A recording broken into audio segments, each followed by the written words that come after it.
Friends, welcome to the channel. Friends, इस video में हम बात करने वाले हैं विजुअल टेस्टिंग के बारे में, ठीक है ना। तो फ्रेंड्स, ये जो हमने लिया है आज का टॉपिक है एएसएमई बीपीवीसी सेक्शन 5 आर्टिकल 9 से विजुअल एग्जामिनेशन। तो इस कोर्स के अंदर यानी कि आर्टिकल 9 है और आर्टिकल 9 के अंदर ये रिक्वायरमेंट्स क्या है, इक्विपमेंट रिक्वायरमेंट्स क्या चाहिए, सरफेस कंडीशन, वीटी टेक्निक्स क्या है, प्रोसीजर रिक्वायरमेंट्स और एक्सेप्टेंस स्टैंडर्ड्स, बस इतनी चीज़ें दी गई हैं। तो अगर ये चीज़ें आप अच्छे से क्लियर कर लेते हो तो आप विजुअल टेस्टिंग के लिए आप देख सकते हैं, आप अच्छे से कर सकते हैं। तो मैं बताना चाहूँगा कि इसमें जो नए लड़के हैं, जो न्यू जो काम करने जा रहे हैं, जो सीखने जा रहे हैं, उनके लिए ये मस्ट वीडियो है। तो आप ये वीडियो ध्यान से देखिएगा। चलिए हम आगे बढ़ते हैं इस वीडियो में। तो सबसे पहले दोस्त यहाँ पे देखेंगे कि इसमें बीपीवीसी सेक्शन 5 आर्टिकल 9 जो है ये हम आपको प्रोसेस पाइपिंग के लिए बता रहे हैं, यानी कि इसमें B31.3 के लिए। तो यहाँ पे सबसे पहले विजुअल टेस्टिंग में हमको रिक्वायरमेंट्स क्या है, यहाँ पे देखेंगे light meter, mirrors, magnifiers, weld gauges, surface condition क्या होनी चाहिए। तो हम पाइप में वेल्डेड जॉइंट को हम चेक करने जा रहे हैं। तो एट द टाइम वो सरफेस क्लीन होनी चाहिए, ऑयल फ्री होनी चाहिए, स्लैग फ्री, स्पेटर फ्री होनी चाहिए। अच्छा, ठीक है, ये तरह हमारा सरफेस कैसा होना चाहिए। आगे हम देखते हैं कि कौन सा पर्सन उसको चेकिंग कर सकते हैं, इंस्पेक्शन कर सकता है, ठीक है, जिसको पास अथॉरिटी रहती है। तो यहाँ पे देखेंगे VT techniques, SNT TC-1A ISO 9712, ये जिसके पास सर्टिफिकेट है लेवल 2 का, लेवल 1 या लेवल 3 का, तो इसमें से कोई एक सर्टिफिकेट है, वो पर्सन जाके वो चेक कर सकते हैं और वो अथराइज्ड रहेंगे। नेक्स्ट प्रोसीजर क्या है, प्रोसीजर रिक्वायरमेंट यहाँ पे देखेंगे कि surface cleaning, light requirement, acceptance criteria, examination sequence, ठीक है। लास्ट में हमारा आता है एक्सेप्टेंस क्राइटेरिया आ जाएगा, ठीक है फ्रेंड्स। तो एक्सेप्टेंस क्राइटेरिया में अलग से बताऊंगा, इसके पहले वीडियो भी बन चुकी है। तो देखिए हम आगे बढ़ते हैं और यहाँ पे सबसे पहले देखेंगे रिक्वायरमेंट्स क्या है, इक्विपमेंट्स रिक्वायरमेंट। तो सबसे पहले हम आपको दिखाते हैं, ये मैग्नीफायर है, लाइट मीटर, इल्यूमिनेशन मेजरमेंट है, ठीक है फ्रेंड्स। तो इसका यूज किया जाता है यहाँ पे टाइपिकली कम से कम 1000 लक्स या इसके बराबर लक्स लाइट होनी चाहिए, और ये बराबर होता है 100 फुट कैंडल्स के। तो इसका यूज तब किया जाता है जब विजिबिलिटी नहीं होती है, क्लियर लाइटिंग नहीं रहती है, तो उस कंडीशन में हम इसका यूज करते हैं विजुअल टेस्टिंग करने के लिए। तो इसका मेन पर्पस यही है।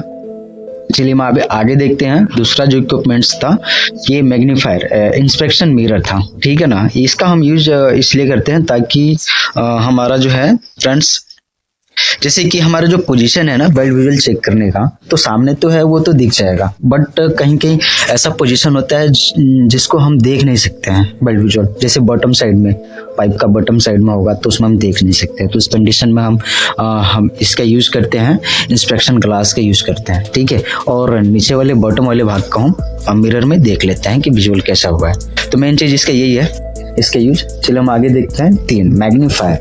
तो मैग्नीफायर क्या है, मैग्नीफायर का बेसिक जो पर्पस है फ्रेंड्स, क्योंकि माइनर जो डिफेक्ट होती है ना, like undercut, porosity, surface discontinuities, fine cracks, तो माइनर जो क्रैक होती है ना वो अपनी आंखों से नहीं दिखती है। तो इस कंडीशन में ना हम इसका यूज करते हैं मैग्नीफायर का। बस इसका ये पर्पस है ताकि वो विजुअल जो चीज़ें नहीं होती है तो इसमें अच्छे तरीके से हम देख सकते हैं, विजिबिलिटी रहती है। तो हम इसलिए मैग्नीफायर का यूज करते हैं। चलिए हम आगे देख लेते हैं। चौथा वेल्डिंग गेज। हम वेल्ड विजुअल इंस्पेक्शन करने जाते हैं ना, तो उसमें मेन चीज़ है ना, हमको वहाँ पे वेल्डिंग गेज होना चाहिए। ये तो हाइलो गेज है, ठीक है, ये वेल्डिंग गेज है, ठीक है। तो यहाँ पे वेल्डिंग गेज होना चाहिए। वेल्डिंग गेज क्यों होता है, क्योंकि इसका जो वेल्डिंग का जो प्रोफाइल है वो चेक करने के लिए, ठीक है ना। तो वेल्डिंग कितना थिकनेस हुआ है उसका प्रोफाइल चेक करने के लिए, ठीक है ना, कितना रिक्वायरमेंट है और कितना हुआ है, ये चेक करने के लिए। तो यूजेस यहाँ पे देख सकते हैं, रेनफोर्समेंट हाइट चेक करने के लिए, अंडरकट डिप्थ चेक करने के लिए, फिलेट वेल्ड साइज चेक करने के लिए। तो मेन इसका यही पर्पस है, चेक करने के लिए। चलिए हम आगे बढ़ते हैं। तो फ्रेंड्स, यहाँ पे वेल्डिंग में कोई भी स्लेग या फिर स्पेटर नहीं होना चाहिए, ठीक है ना, वेल्ड विजुअल करते समय। तो हम इंस्पेक्शन करने जा रहे हैं तो उसके पहले ये सारी चीज़ें जो हैं वो क्लियर हो जानी चाहिए। ठीक है।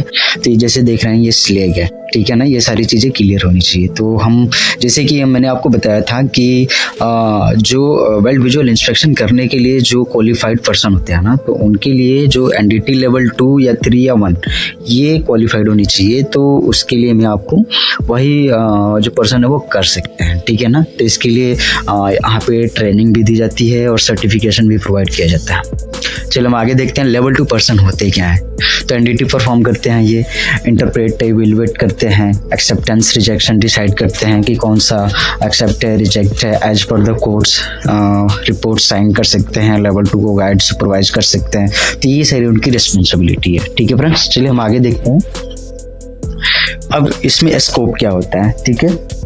तो लक्स मीटर को वेरीफाई कर सकते हैं, लेवल 2 जो बंदे हैं वो वेरीफाई करेंगे, सरफेस कंडीशन चेक कर सकते हैं, वेल्ड प्रोफाइल चेक कर सकते हैं, क्रैक्स अंडरकट ओवरलैप आइडेंटिफाई कर सकते हैं क्योंकि उन्होंने ट्रेनिंग लिया है तो उनको सारी चीज़ें पता है।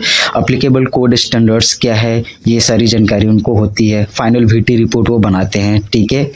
तो कुल मिला के बता दूं कि ये जो ट्रेनिंग लेते हैं वो सारी चीज़ें इनको पता रहती है और वही अथराइज रहते हैं ये इंस्पेक्शन करने के लिए। तो फ्रेंड्स ये जो है ये पोरोसिटी है और ये पोरोसिटी एक्सेप्टेबल नहीं है, मैं आपको आगे बताऊंगा। ये सारी जो आपको देख रहे हैं स्क्रीनशॉट ले लीजिएगा, ये सारे वेल्ड का डिफेक्ट है। चलिए हम आगे देखते हैं। आगे अभी हम आपको बता रहे हैं कि एक्सेप्टेंस क्राइटेरिया मैं आपको लास्ट में बताने के लिए बोला था। तो यहाँ पे क्रैक है, lack of fusion, overlap, cluster है, ये सारे बिल्कुल एक्सेप्टेबल नहीं होते हैं। मैं अगर बात करूँ तो SMB 31.3 के अकॉर्डिंग विजुअल टेस्टिंग में एक्सेप्टेबल नहीं है। उसके बाद हम देखें कि एक्सेप्ट रेंज में क्या है, तो माइनर अंडरकट एक्सेप्ट है, वो भी उसका डीप अगर 0.8 mm हो, तो इससे ज़्यादा होगा तो एक्सेप्ट नहीं है, उसके रीबिल्ड करवाना पड़ेगा, रेक्टिफिकेशन कराना पड़ेगा, ठीक है। तो इसमें भी एक कंडीशन होता है, कम्युलेटिव जो लेंथ है ना वो 25 mm में 25 mm अंडरकट जो है वो एक्सेप्ट होगा किसी भी 150 mm बेल्ट लेंथ में, ठीक है, 150। और फ्रेंड्स इसके अंदर कोई भी क्लस्टर पोरोसिटी नहीं होनी चाहिए या कोई भी lack of fusion, incomplete penetration नहीं होनी चाहिए, ठीक है। तो ये सारे जो एक्सेप्टेंस क्राइटेरिया है, बाकी सारी चीज़ें तो मैंने आपको बता दी है। मैं आशा करता हूँ कि इस वीडियो से आपने बहुत कुछ सीखा होगा, और सीखे हैं तो आप लाइक करके जाइएगा वीडियो को। और मिलते हैं आपसे एक नए वीडियो में, और ये वीडियो देखने के लिए आपका थैंक यू सो मच।